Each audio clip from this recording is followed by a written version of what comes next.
Boa noite, igreja. Boa noite, família. Estamos juntos para mais uma noite de fé, de graça e de poder de Deus. A nossa escola da fé.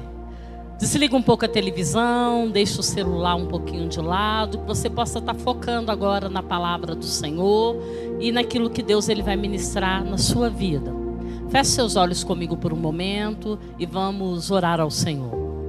Senhor Deus, nós te agradecemos pelo teu amor, pela tua bondade, pela tua fidelidade, por este momento, Deus, onde podemos estar com o Senhor e ouvir um pouco mais da tua palavra, da tua direção, do teu Espírito. Fale aos nossos corações, fale ao meu coração, nos direcione a tua verdade, nos encha mais de ti, em nome de Jesus. Amém, amém. Queridos, continuamos com a série Janelas de Deus para uma nova visão. Abra a janela de Deus para atitudes grandiosas. Essa noite nós vamos falar sobre Gideão. Não sei se você aí de casa já ouviu falar sobre Gideão, mas Gideão foi um grande homem de Deus que num momento difícil da história de Israel, ele foi separado por Deus para libertar o povo de Israel. Eu vou falar um pouquinho do contexto da história de Gideão antes de começarmos a mensagem exatamente. A Bíblia fala, livro de Juízes, capítulo 6, 7 e 8. Depois, quando terminar essa lição, se você quiser conhecer de forma mais profunda essa história, eu te convido a abrir sua Bíblia e ler esses 3 capítulos. É algo tremendo. Mas a Bíblia diz que durante 7 anos, o povo de Israel ficou refém nas mãos dos midianitas, que era o povo inimigo de Deus. E era um povo terrível, queridos. Era um povo que não apenas lutava contra o povo de Israel, mas saqueava as riquezas de Israel. Durante 7 anos, estes homens lutavam contra o povo de Israel e o povo com medo se escondia, o povo sofria, o povo chorava, até que a Bíblia diz que um dia eles clamaram ao Senhor. Nós ainda não entramos na mensagem, mas eu queria te encorajar a clamar o nome do Senhor. Na história bíblica, na narrativa bíblica, todas as vezes que homens e mulheres clamaram o nome do Senhor, grandes coisas aconteceram. Lógico que na vida do povo de Israel houve momentos de lutas e momentos de vitória, como na minha vida e na sua também existe. John Maxwell, que é um grande líder cristão, ele tem uma frase que eu gosto muito. Ele diz assim: a vida é 10% do que acontece comigo e 90% de como eu reajo a isso. Problemas todo mundo tem, lutas todo mundo tem. Vamos ter dias bons e teremos dias ruins. A questão é como que nós reagimos frente aos problemas. Fugimos, nos colocamos como coitado, ficamos com medo, retrocedemos ou cremos no poder grandioso de Deus e avançamos? É sobre isso essa palavra nessa noite.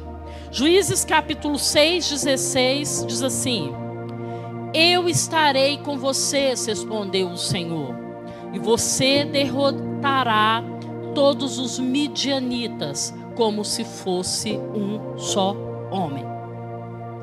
Queridos, o povo de Israel, toda vez que desobedecia ao Senhor, toda vez que saía do centro da vontade de Deus, toda vez que fazia escolhas erradas, o resultado era que o povo sofria, era que lutas vinham.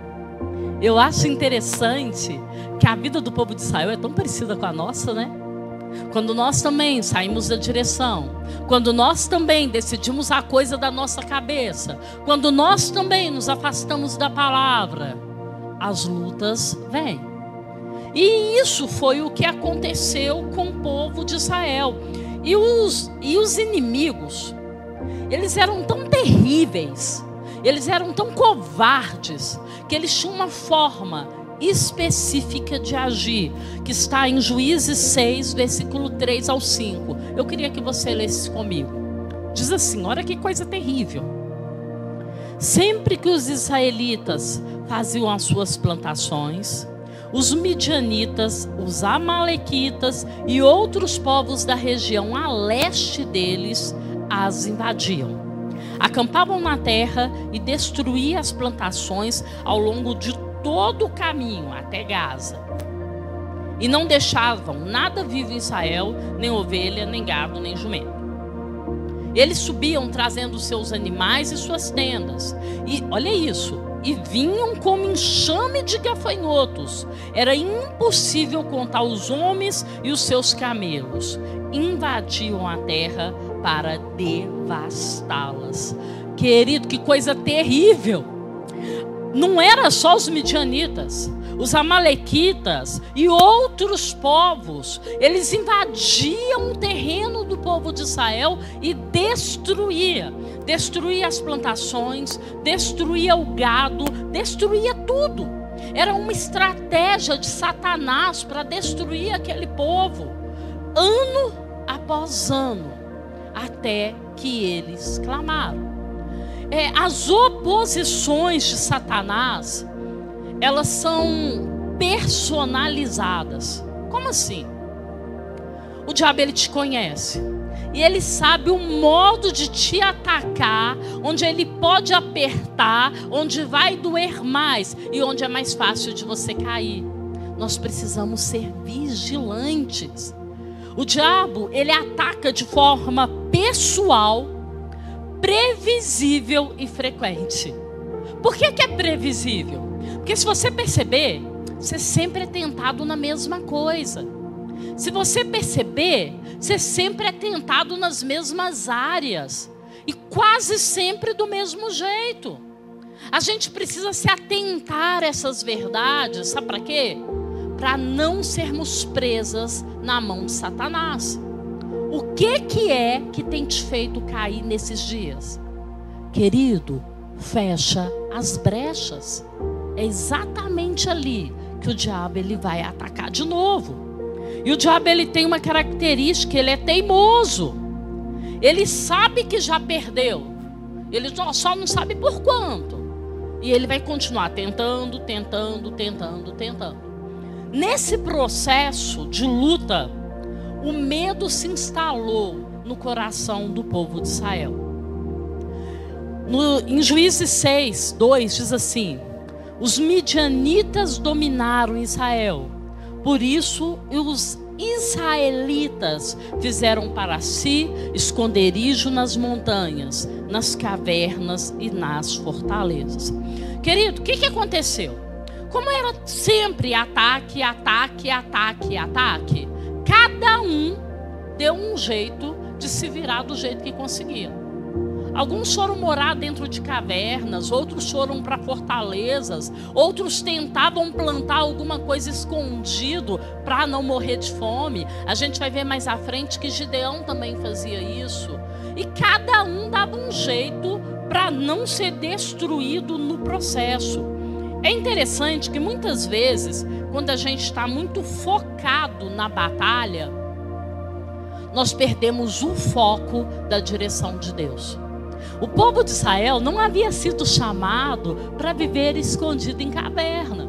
O povo de Israel havia sido chamado, eles tinham um destino profético, mas eles não estavam vivendo esse destino.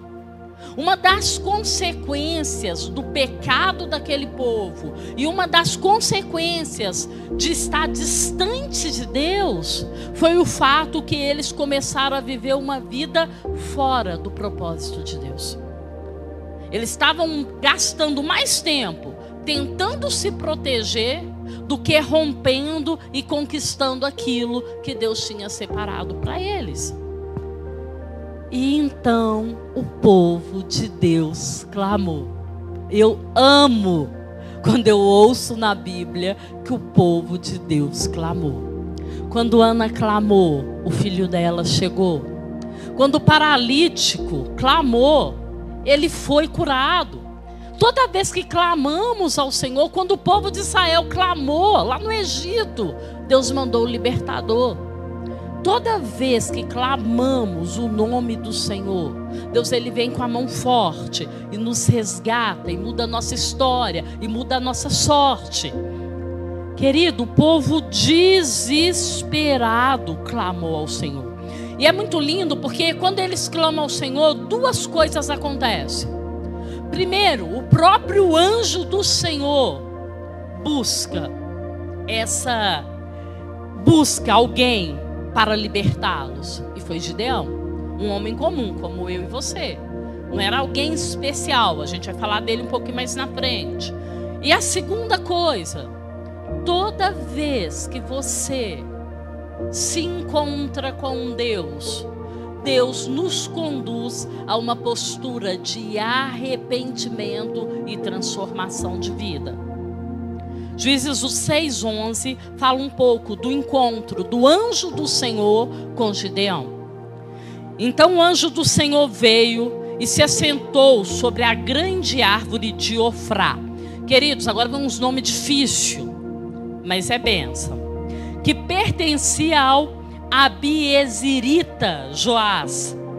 Gideão, filho de Joás, estava malhando trigo num tanque de prensar uva para escondê-lo dos midianitas.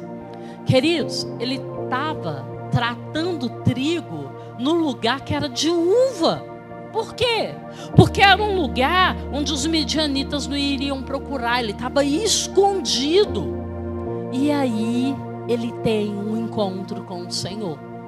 E esse encontro é muito lindo. Eu não vou ler todos os versículos, mas uma das coisas que o Senhor direciona Gideão a fazer é quebrar os altares dos deuses Baal e outros deuses, se distanciar da idolatria, ele e o povo, e se voltar ao Senhor.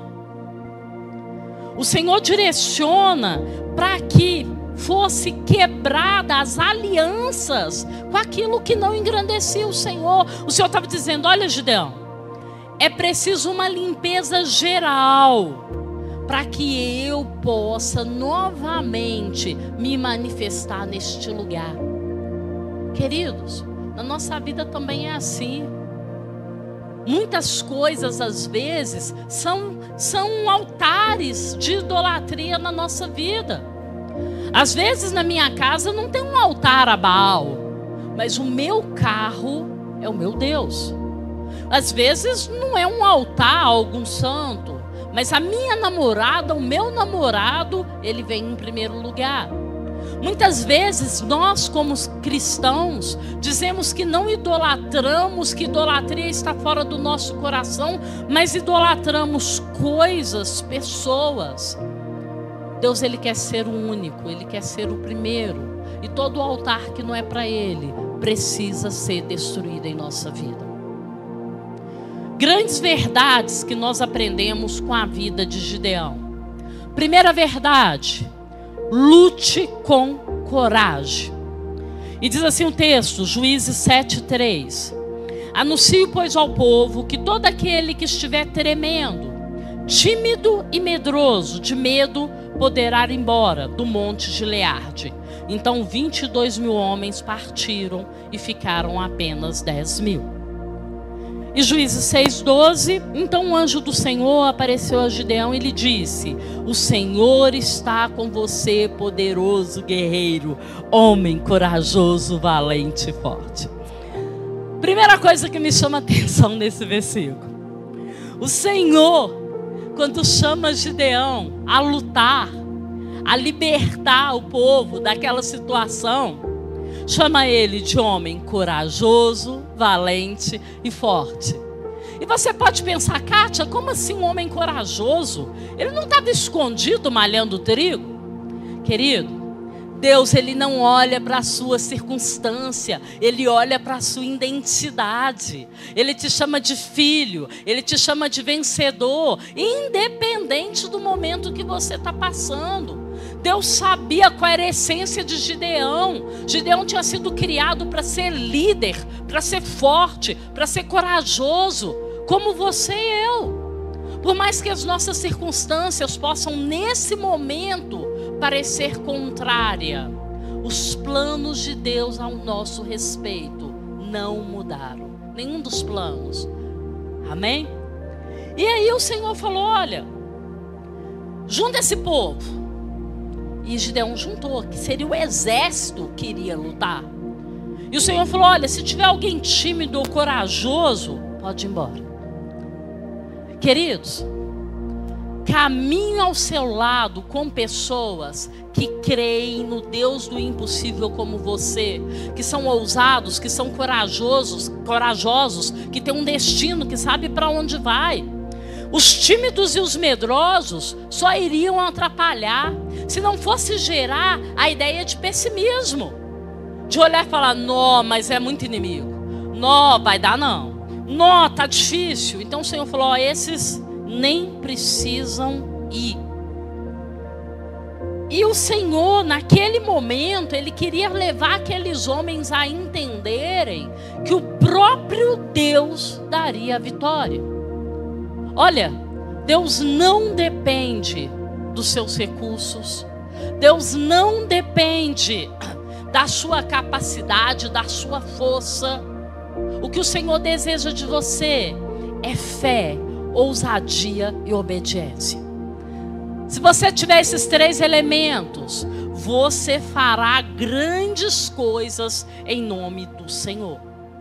Sempre que na história Deus estabeleceu um projeto, Ele buscou alguém para que cumprisse esse projeto. E é interessante que Gideão era um homem comum. E ele pode fazer coisas poderosas em nome de Jesus, em nome do Senhor. Querido, você também pode. Você precisa entender essa verdade essa noite. Sua identidade não são suas circunstâncias. Fazer a obra do Pai é destruir as obras do diabo. Bill Johnson falou essa frase, e essa frase é poderosa. Sua identidade não são suas circunstâncias. Sua circunstância nesse momento, ela pode não ser boa, mas não tem a ver com a identidade que você possui. Amém? Solta um amém aí na sua casa em nome de Jesus. Ponto 2. Aumente sua sede espiritual. Mas o Senhor tornou a dizer a Gideão: ainda há gente demais, desça com eles à beira d'água, e eu separarei os que ficarão com você. Se eu disser este irá com você, ele irá. Mas se eu disser este não irá com você, ele não irá. Queridos, obediência.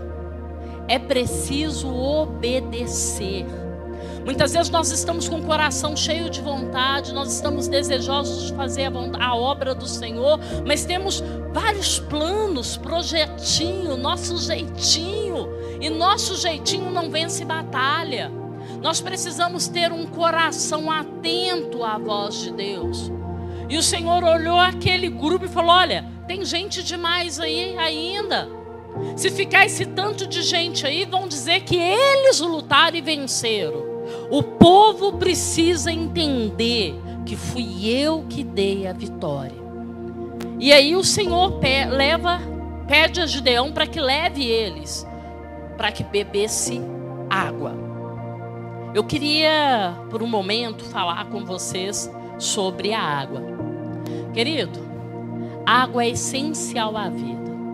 Uma pessoa ela pode ficar um bom tempo sem se alimentar, mas ela não pode ficar esse mesmo tempo sem beber água. Água é essencial para a vida do ser humano. E Jesus vai dizer: olha, quem beber dessa água, da água natural, terá sede outra vez. Mas quem beber da água que eu der, nunca mais terá sede. Pelo contrário, a água que eu der tornará-se uma fonte a jorrar a vida eterna.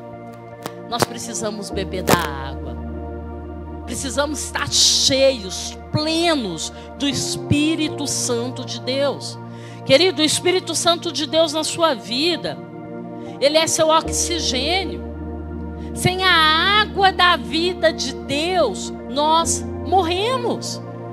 É impossível um cristão saudável, forte, estar longe da palavra, longe da igreja, sem ter experiências com Deus, sem estar cheio do Espírito Santo. Se você não tiver firme com o Senhor, bebendo da fonte, permanecendo nele, você vai morrer. É triste eu dizer isso para você, mas você vai morrer espiritualmente falando. Nós precisamos, nesse ano, que ainda está no início, está quase chegando aí no meio, querer mais da água, querer mais de Deus, ter sede do Senhor, se encher do Senhor, para que possamos ser fortalecidos e vencer as guerras dos inimigos. Lembra que eu falei no início? O diabo, ele é persistente, o diabo é teimoso e o diabo é previsível. A parte mais preocupante de tudo que eu falei é o teimoso. Significa que ele tenta, até uma hora, ou você desistir, ou uma brecha se abrir. Não vacila, mantenha as brechas fechadas. Terceira coisa que nós aprendemos na vida de Gideão: use o discernimento espiritual. Juízes 7:13 diz assim: chegando, pois, Gideão, eis que estava contando um homem ao seu companheiro um sonho, e dizia: eis que tive um sonho, eis que um pão de cevada torrado rodada pelo arraial dos midianitas, e chegava até a tenda, e a feriu e caiu, e a transtornou de cima para baixo e ficou caída. E respondeu o seu companheiro e disse: não é isso outra coisa, senão a espada de Gideão, filho de Joás, varão de israelita. Deus tem dado na sua mão aos midianitas e todo este arraial. Que lindo! Irmãos, tremendo. Sabe o que é mais tremendo?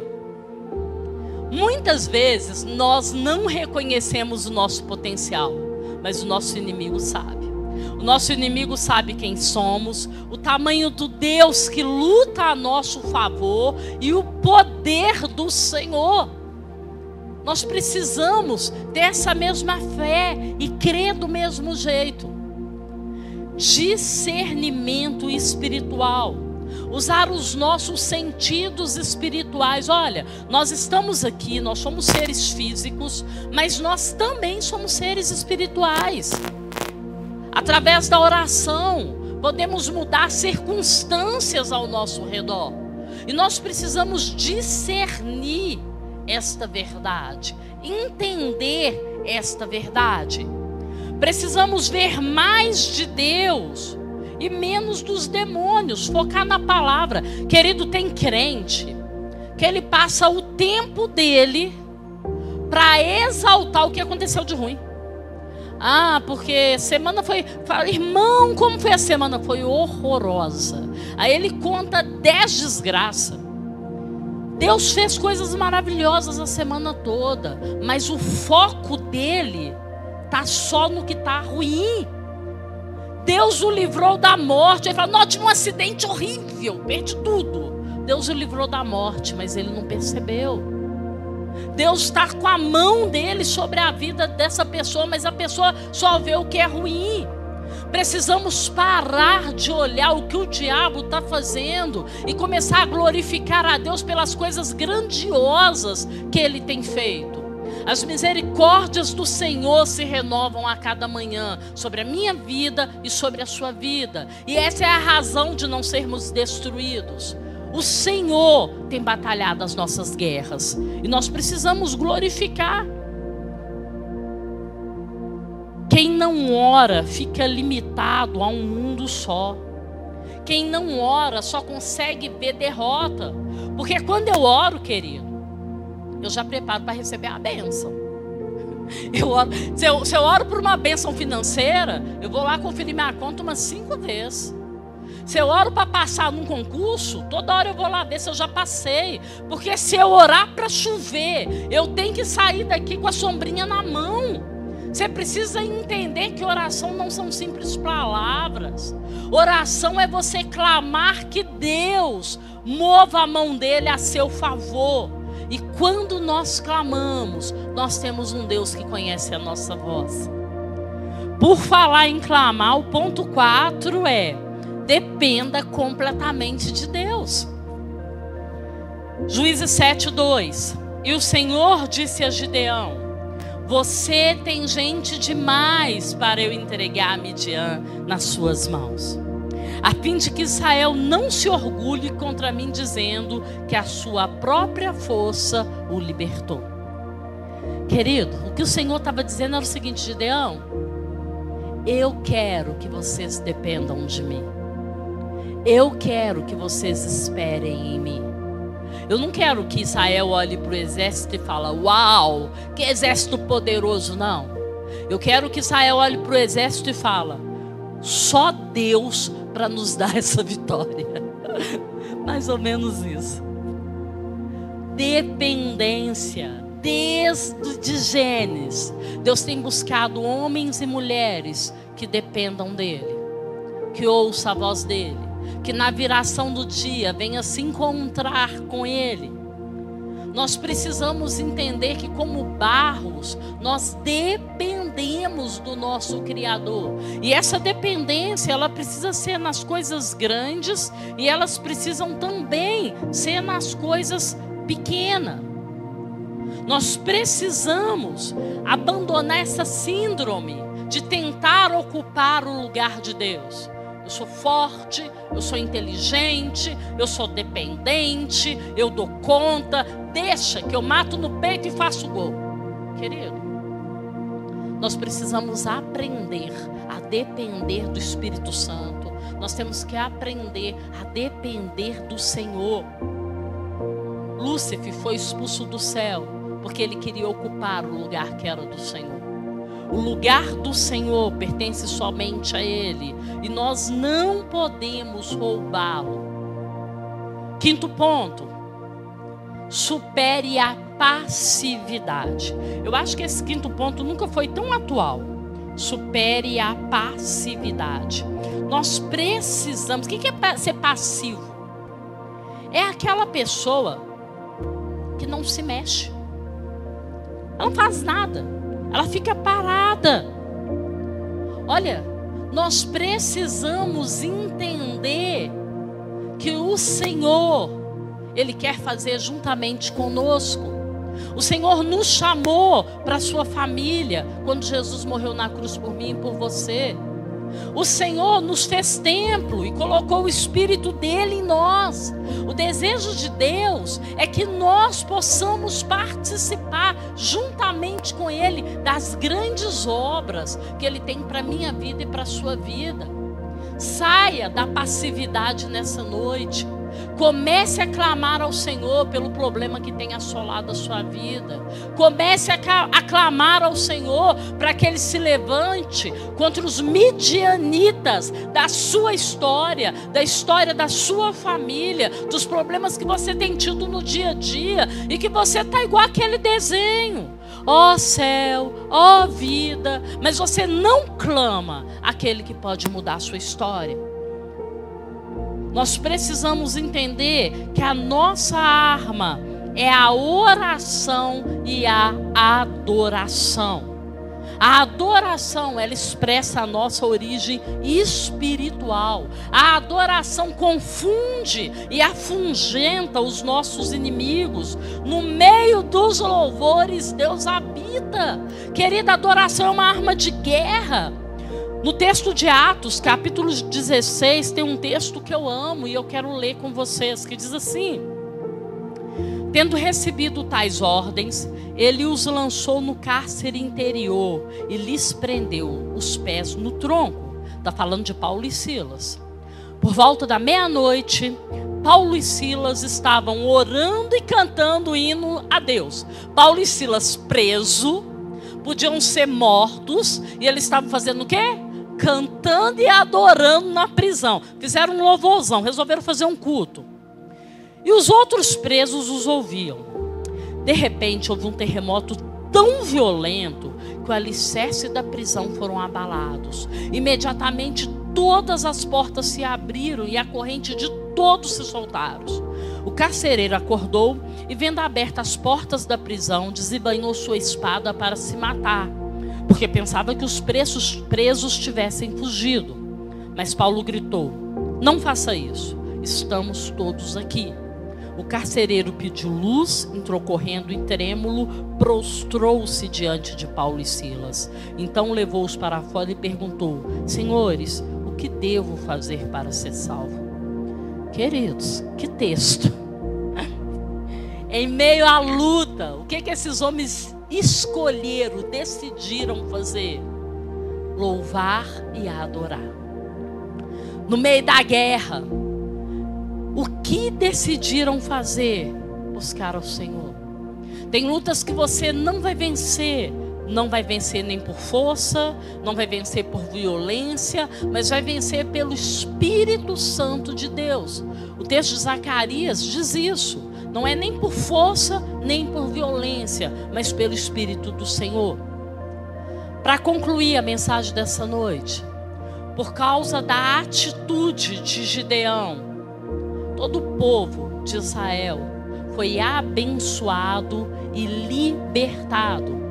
A Bíblia diz que a terra desfrutou de paz por 40 anos. Tem mais um segredo. Quando você se posiciona diante de Deus, não só sua vida é alcançada, mas outros são abençoados por causa da sua atitude, por causa da sua escolha, por causa da presença de Deus na sua vida. Que em nome de Jesus, que você possa entender que Deus, Ele tem uma nova história para você.